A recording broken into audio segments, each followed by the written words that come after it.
મિત્રો, આજના સમયમાં બધું જ કેટલું સહેલું થઈ ગયું છે। આજના 21મી સદીમાં ફોનની સાથે સાથે માણસો પણ સ્માર્ટ બની ગયા છે। આજે લોકોને ગમે એટલું દૂર જવું હોય તો પણ તે થોડા સમયમાં ત્યાં પહોંચી જાય છે। આજે સોયથી લઈને મોટી ગાડી પણ એક ક્લિકમાં ઓનલાઈન આપણા ઘરે પહોંચી જાય છે। પણ શું તમે ક્યારે વિચાર્યું છે કે આજથી લગભગ 500 વર્ષ પહેલા આપણા પૂર્વજોનું જીવન કેવું રહ્યું હશે? કેવી રીતે રહેતા અને કેવું જીવન જીવતા હશે એ લોકો? તો મિત્રો, આ બધા જ પ્રશ્નોના જવાબ લઈને આવ્યો છું આ વિડીયોમાં। આજે આપણે જોઈશું કેવું હતું આજથી 500 વર્ષ પહેલાનું લોકોનું જીવન। તો મિત્રો, વિડીયોમાં આગળ વધતા પહેલા તમને દિલથી એક નિવેદન છે કે તમને આવા ભૂતકાળના અને આવા જૂના વિડીયો જોવા પસંદ હોય તો આ ચેનલને અત્યારે સબસ્ક્રાઇબ કરી દેજો, જેથી તમને આપણા ભૂતકાળના દિવસોને મારા જૂના અને સુંદર વિડીયો થકી જોઈ શકો। અને જો તમે હજી સુધી મારા બીજા જૂના વિડીયો નથી જોયા તો એ પણ જોઈ શકો છો, જેને જોઈને તમને તમારા બાળપણની યાદ આવી જશે। એ 500 વર્ષ પહેલાની દુનિયા, જ્યારે દેશમાં મધ્યકાલીન ઇતિહાસ એમની ચરમ પર હતો અને વિવિધ સત્તા સલ્તનત એમના રાજ્યોના વિસ્તારને વધારવામાં લાગ્યા હતા। પણ મિત્રો, આપણે આ વિડીયોમાં રાજા રજવાડાની વાત નથી કરવાના। આપણે આજે સામાન્ય લોકોનું રોજિંદુ જીવન કેવું હતું એ જોવાના છીએ। એ તો બધાને ખબર છે કે 500 વર્ષ પહેલાનો જમાનો આપણા આજના જમાનાથી બિલકુલ અલગ હતો।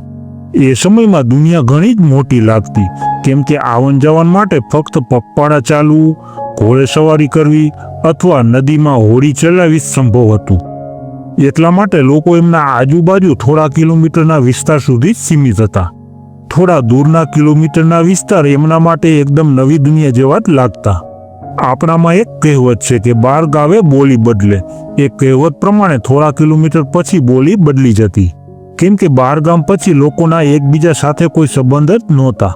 એ જમાનામાં ફેક્ટરી કે મશીનરી બિલકુલ નહોતી કે જે આજની જેમ થોડી કલાકોમાં જ મોટા પ્રમાણમાં ઉત્પાદન કરી શકે, પરંતુ ત્યારે આપણા દેશમાં કોઈ જગ્યાએ એવા નાના કારખાના હતા જેમાં માટીના વાસણો અને માટીના નળિયા અને ઈંટો બનાવતા અને એને પકાવવાની ભઠ્ઠી લાકડા અને કોલસાથી સળગાવવામાં આવતી। એ સમયમાં ભારતમાં કાપડ અને મરી મસાલાનું મોટા પ્રમાણમાં ઉત્પાદન થતું, એથી ત્યારે ભારતમાંથી આખી દુનિયામાં આ બધી વસ્તુ વેચવામાં આવતી। એ જમાનામાં પણ આજની જેમ દુકાનો અને બજાર ભરાતી। દુકાનોમાં સામાન્ય રીતે અનાજ અને જરૂરી વસ્તુ મળતી। દુકાનો પણ ત્યારે ઘણી નાની અને આજુબાજુમાં જ જોવા મળતી, જેવી દુકાનો આજે પણ કોઈ પછાત ગામમાં જોવા મળે છે। ત્યારે મોબાઈલ, સિમ કાર્ડ કે કોઈ ઇલેક્ટ્રોનિક દુકાનો તો નહોતી, પણ સામાન્ય રીતે ત્યારે સોના, ચાંદી, માટીના વાસણો, કાપડ, ખાવાના મસાલા, ફળ ફૂલ અને ધાર્મિક ચીજ વસ્તુઓની દુકાન જ હતી। ત્યારે સુથાર, લુહાર, કુંભાર આ બધા લોકો એમના હાથેથી જ બધું કામ કરતા અને બધા લોકો એમના કામમાં નિપુણ હતા। આજે લગભગ કોઈ મશીન પણ ન બનાવી શકે એવી કલાકૃતિ એ સમયના કારીગરો બનાવી દેતા। એ જમાનામાં ભારતમાં 10%થી પણ ઓછી વસ્તીના લોકો શહેરમાં રહેતા અને 90%થી પણ વધુની વસ્તી ગામડામાં જ વસવાટ કરતા। દરેક ગામમાં પીવાના અને વાપરવાના પાણી માટે નદી અથવા તળાવ હતા અને જે ગામમાં નદી કે તળાવ ન હોય ત્યાં લોકો પાસે તળાવ ખોદવામાં આવતા। ત્યારે દરેક ગામમાં ઓછામાં ઓછું એક મંદિર તો જોવા મળી જ જતું। ત્યારે ગામડાના ખેડૂતો મોટા ભાગે વરસાદના પાણી પર જ નિર્ભર હતા।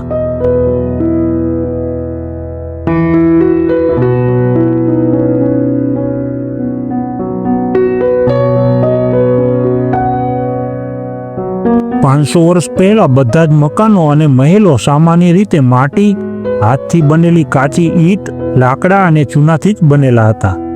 આજના સિમેન્ટથી બનેલા મકાનની આવરદા 35 થી 40 વર્ષ જ હોય છે અને આ ઘરમાં 5 થી 10 વર્ષમાં જ તિરાડ પડવા માંડે છે। પરંતુ દોસ્તો, જૂના મકાન અને મહેલો જે ચૂના અને માટીથી બનતા, જેમાં સિમેન્ટનો બિલકુલ ઉપયોગ જ નહોતો, એવા ઘરની આવરદા 400 થી 500 વર્ષ હતી। અને મિત્રો, આજના સમયમાં પણ આપણને એવા ઘણા જૂના મકાનો અને મહેલો જોવા મળે છે જે આજે પણ અડીખમ ઊભા છે। વેપારની વાત કરીએ તો ત્યારે પણ મુદ્રા ચાલતી, પરંતુ મોટાભાગના લોકો સાટા પદ્ધતિથી જ વેપાર કરતા, એટલે કે એક વસ્તુના બદલે બીજી વસ્તુ આપવી, જેમ કે ઘઉંના બદલે ચોખા, જુવારના બદલે બાજરો કે માટીના વાસણના બદલે મકાઈ। આ જ રીતે ગામડામાં એક બીજી વસ્તુનો વેપાર ચાલતો। એ જમાનામાં મોટાભાગના લોકો એમનો ફેમિલી બિઝનેસ જ કરતા. આજના સમયમાં આપણા માટે ભણતર અને અલગ અલગ બિઝનેસના સ્કોપ ઘણા છે. એટલે આપણે સામાન્ય રીતે જોઈએ છીએ કે જે કામ આજે પિતા કરતા હોય તે કામ એમનો છોકરો નથી કરતો. એ એમના સ્કિલ પ્રમાણે અને એમના ભણતર પ્રમાણે અથવા એમના ઇન્ટરેસ્ટ મુજબનું કામ કરે છે. પરંતુ મિત્રો, આજથી 500 વર્ષ પહેલા સામાન્ય રીતે જે કામ પિતા અથવા દાદા કરતા હોય એ જ કામ એમના છોકરા કરતા.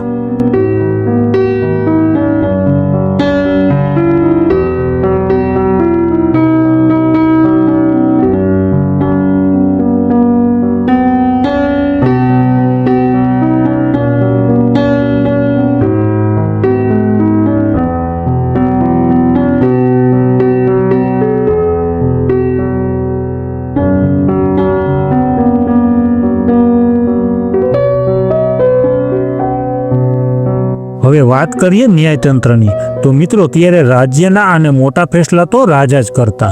પરંતુ ગામ અને નગરોની તકલીફ અને ઝઘડાના નિવારણ માટે આજે તો કોર્ટ છે. પણ ત્યારે કોર્ટ કે આવું કાંઈ નહોતું. ત્યારે ન્યાયાલયનું કામ કરતા પંચ. આ પંચ એટલે ગામના મોટા 5 લોકો. આ જ 5 લોકો ગામની નાની મોટી સમસ્યાનો ફેસલો કરતા.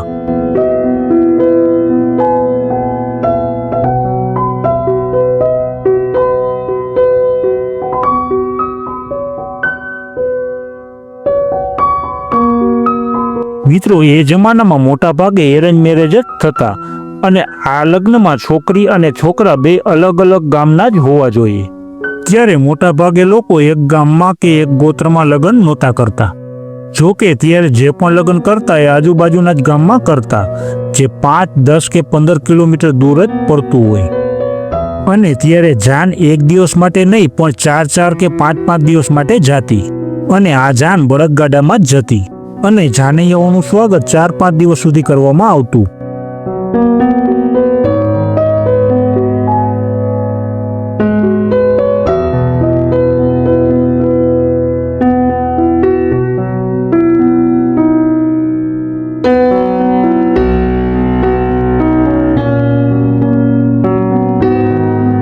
ભણતરની વાત કરીએ તો મિત્રો ત્યારે ગુરુકુળ ચાલતા અને ભારતમાં ભારતીયોની સાથે ઘણા વિદેશી છાત્રો પણ ભણવા માટે આવતા, જે 18 વિવિધ કલાઓ વિશે શીખતા.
તો મિત્રો, કેવો લાગ્યો આ વર્ષો જૂનો વિડીયો મને કોમેન્ટ કરીને જરૂર જણાવજો.